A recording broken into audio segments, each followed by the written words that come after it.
باللہ من الشیطان الرجیم بسم اللہ الرحمن الرحیم ان الدین عند اللہ الاسلام صدق اللہ مولانا العظیم۔ آپ لوگ صبح سے بیٹھے ہیں، تھک بھی گئے ہوں گے، لیکن میں زیادہ ٹائم نہیں دوں گا آپ کا۔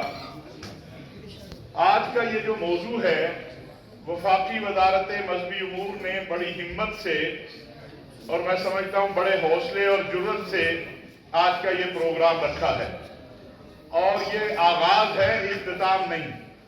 میں وزارت کے تمام ذمہ داران کو، بالخصوص جو بین المذاہب ہمانگی کا سیکشن ہے، ان کو مبارکباد پیش کرتا ہوں اس ساری محنت کے اوپر، کیونکہ پاکستان کے اندر اس طرح کے کسی موضوع پہ بات کرنا آسان کام نہیں ہے۔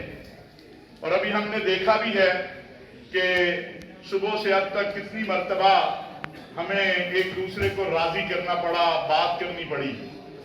پہلی بات تو یہ ہے کہ میرے کچھ دوست جو یہ تصور کر کے بیٹھے ہیں کہ وہ میرا خیال ہوگا کہ جو ان کی رائے ہے میں اس رائے سے اختلاف کرتا ہوں، ایسی بات نہیں ہے۔ میری رائے یہ ہے کہ اسلام میں جبر ہے ہی نہیں۔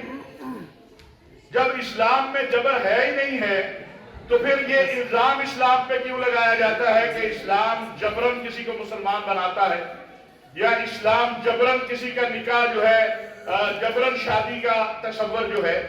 یہ جو معاملہ ہے شادیوں والا، اس میں اگر آپ دیکھیں تو اکثریت، ہمارے بڑی اس پہ ریسرچ کی ہے، اور حضرت پیر صاحب بھی بیٹھے ہیں، حضرت صاحب بھی، یہ بہت سارا معاملہ آپس میں یا لو میرج کا ہے یا تعلقات کا ہے، اور اس کو جب کوئی اور کور نہیں ملتا تو پھر اس پہ ٹھپا اسلام کا وہ جا کے لگوا لیتا ہے۔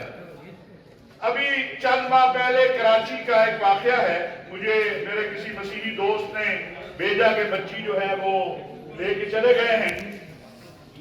میں نے کراچی انتظامیہ اور سندھ پولیس سے رابطہ کیا، اور میں نے کہا مجھے نہیں پتا، یہ آپ 24 گھنٹے میں بچی کو تلاش کریں اور بچی کو ان کے والدین کے حوالے کریں۔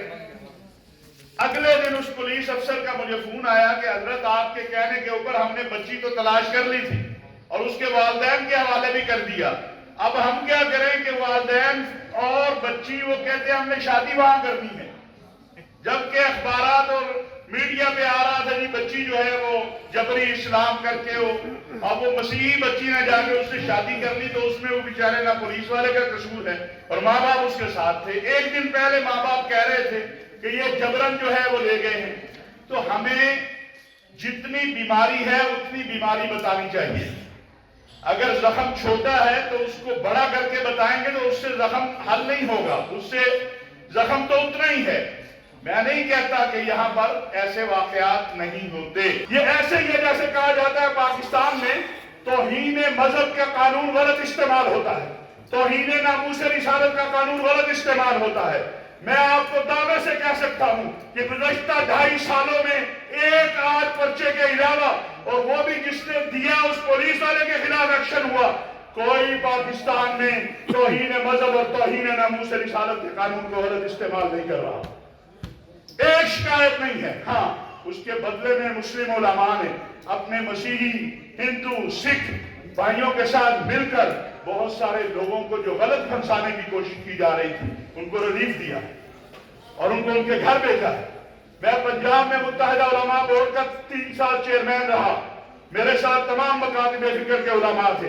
ہم نے جو ہمارے پاس 114 شکایتیں آئیں، اس میں سے 106 شکایتوں میں لوگوں کو تنبیہ کر کے یا دیکھا کہ یہ غلط ہے، لوگوں کو ان کے گھر بھیجا ہے۔ لیکن جہاں پر توہین ناموس رسالت ہوئی، جہاں پر توہین اہل بیت ہوئی، جہاں پر توہین صحابہ ہوئی، وہاں عدالتوں نے پھر فیصلے بھی دیے، ہماری ریکمنڈیشن پر دیے، اور سزائیں ہوئی ان مجرموں۔ لہذا ہم سب کو اپنے تھوڑے سے دل بڑے کرنے ہیں۔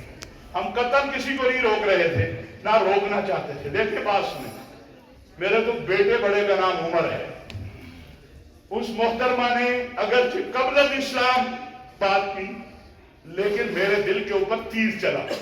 میں نہیں سننا چاہتا کہ کوئی قبل الاسلام بھی عمر بن خطاب کو اس طرح سے پکارے، میں نہیں سن سکتا، مجھے دکھ ہوا، اور میں نے اسی وقت قبلہ صاحب کو کہا کہ یہ جملے نے چیر کے رکھ دیا۔ عمر بن خطاب کے بارے میں تو اللہ کے نبی کہہ گئے کہ لو کان بعدی نبی لکان عمر۔ ہمیں تھوڑا سا گفتگو میں میرا کوئی کسی سے جھگڑا نہیں، سوائے اس کے کہ دوسروں کے حق کا بھی خیال کریں۔ میں نے یہ ساری گفتگو کی ہے، اگر کسی کو کوئی اس میں اعتراض ہو تو میں حاضر ہوں، لیکن میرا نہیں خیال کہ اس سے کسی کی دل آزاری ہوئی ہو، اس لیے کہ مجھے اپنا موقف بیان کرنا ہے، مجھے اپنی بات بیان کرنی ہے، اور ریاست پاکستان بڑی کلیئر ہے اس معاملے میں کہ جو بھی آئین اور قانون کو ہاتھ میں لے گا پھر ریاست اس کے حوالے سے اپنا کام کرے گی، جو ریاست کا کام ہے۔ اور یہی وجہ ہے کہ جو متفقہ طور پر پاس ہوا تھا قومی ایکشن پلان، اگر آج بھی اس پر عمل ہو جائے تو پاکستان امن و استحکام کا گہوارہ بھرے گا۔ بدقسمتی ہوئی ماضی میں کہ وہ قومی ایکشن پلان صرف مسجدوں کے ہارن اتارنے تک اور امام صاحب کی جو ہے وہ تھانے حاضری تک رہا نہیں، اس کے باقی نکات پر بھی عمل ہونا چاہیے۔ یہ تو نکتہ تھا ہی نہیں کہ ہارن 4 ہونے ہیں کہ 2 ہونے ہیں، جو اصل نکات ہیں قومی ایکشن پلان کو اس پر عمل کرنا چاہیے تاکہ یہ پاکستان امن سلامتی کا اور استحکام کا گہوارہ بنے۔ کوئی بات بری لگی ہو تو معافی چاہتا ہوں۔ وما علینا الا البلاغ المبین۔